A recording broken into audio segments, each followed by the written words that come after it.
Puspusan na nga ang pagpapagawa namin ng ukay house ngayon. Halos 6 months na rin nga ng pag-aantay natin para din ito matapos. Marami na ngang nag-aabang na customer na magbukas ulit yung ukay natin dahil hindi pa nila mabili yung mga damit na gusto nila. Biglaan nga kasi tayo nagsara dahil nga sa ating temporary ukay house.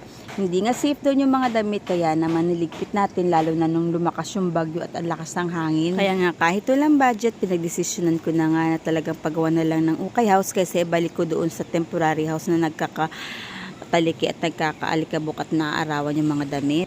Inayos ko na rin ang mga butas na sinira ng mga aso dito para hindi na nga makalabas yung mga manok. Paikot ko na nga chinek ito para tahiin pero may mga parts pa rin dyan na awang dahil hindi nga pantay ang lupa. Nabanggit ko pa nga sa nakaraang video ko na napakarami ng aso pumupunta dito kay Chloe pero ngayong buntis na nga siya siguro naman maliles na yung mga aso pumupunta dito. Nagsama na nga rin ako ng katol para nga sa mga lamok, niknik o ano pang insekto kasi nga mapunong lugar tayo kaya talagang hindi maiwasan yung mga insekto makati. Buti na nga lang at minatira pa ditong pantahi kaya ito na lang yung ginamit ko. Ito nga talagang nagiging problema kapag nandito ka sa probinsya dahil nga ang mga hayop ng mga tao dito ay talagang pinapakawalan nila. Hindi nga lang talaga aso nagiging problema natin, pati na nga rin yung mga kambing nila.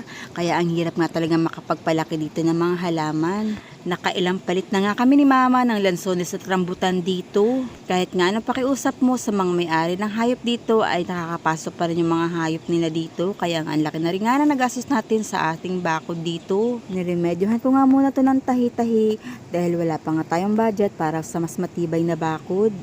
Pagkatapos nga sinunod ko na ang pagsusorting ng mga damit at nag-live selling na rin tayo sa FB. Hindi ko nga ito natapos si hanger dahil nang bumuhos ang malakas na ulan nakita nga ang mga tulo sa bubong. Buti na nga lang at bumuhos agad ang malakas na ulan at nakita kaagad ang problema. Masasabi ko nga talagang malakas nga talaga tayo kay Lord. Kailangan nga muna itong solusyonan bago pa ilagay ang lahat ng mga damit.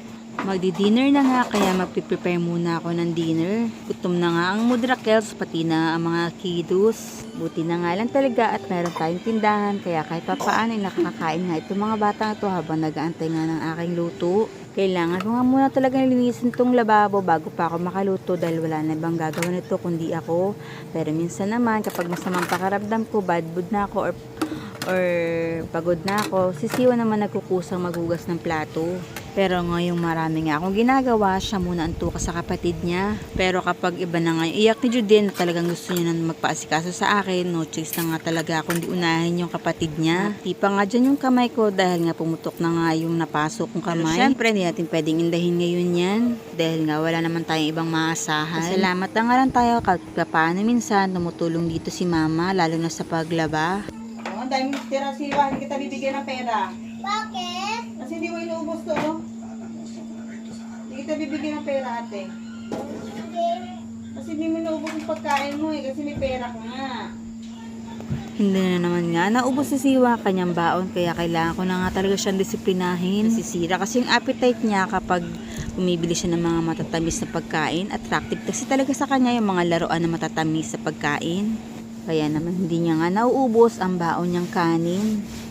Matatamis ang dinali mo, ha? Wala kang baong bukas, ha?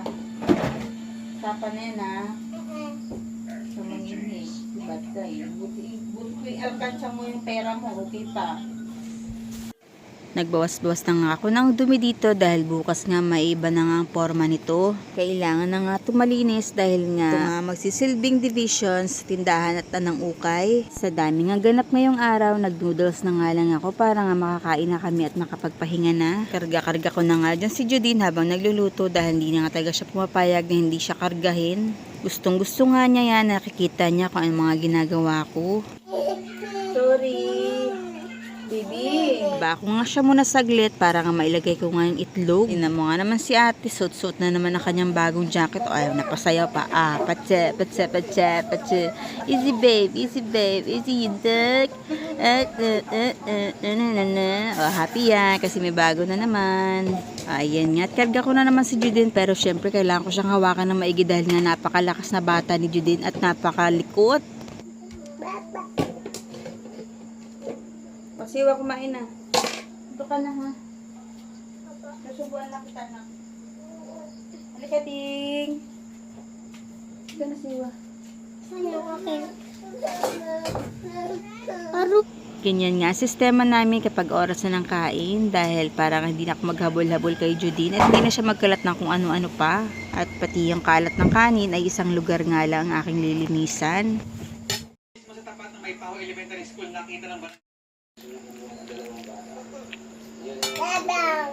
Kwento ng tatay ng estudyante na traumang sa insidente. Isinailalim sa account ng dalawang bata. Hawak na ng Malakas na nga talaga kumain si Judine ngayon, lalo na sa kanin. Yung tipong hindi na siya pwede na walang kanin sa isang araw. Iba nga talaga yung appetite ni Judine kaysa kay Siwa nung baby pa si Siwa. Dahil talagang si Siwa ay mahina kumain noon. Habang ngayon si Judine naman ay lakas kumain. Siguro nga dahil lalaki. Ingatan mo yan na wag umantsahan. Sisira yung original mahal yan eh. Yes, oo. After din ng pang-rock with secretary team. At ngayon, ito na po yung hindi ko lang yung part of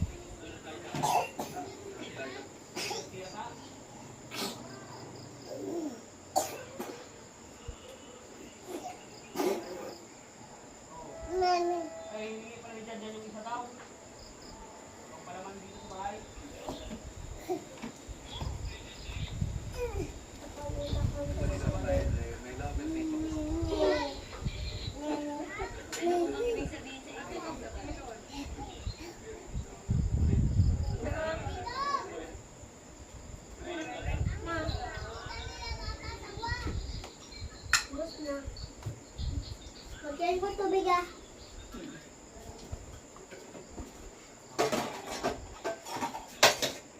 Ano to ma? Linggo? Bukas. Yan ang aking ulam sa ha. Gusto ko yung linggo. Pag ibang hindi ko linggo. Iba yung pinakamasarap ang linggo. Nag-request pa nga dyan si Siwa na bunggo nga daw ang gusto niyang baon. Pero cheese lang yan guys ha.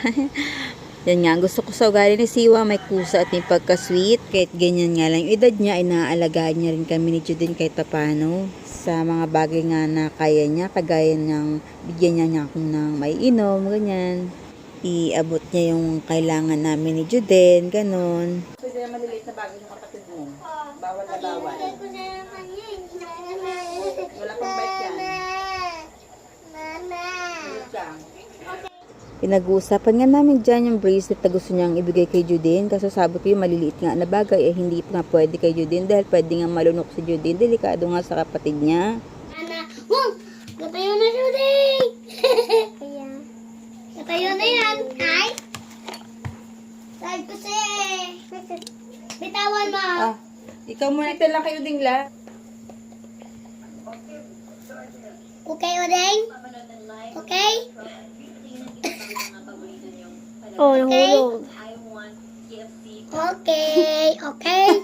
Ang damit niya. Sabit. Okay, okay. Ay siya, hanggang dito na nga lang video ko. Salamat sa panonood. Hanggang sa muli. Bye!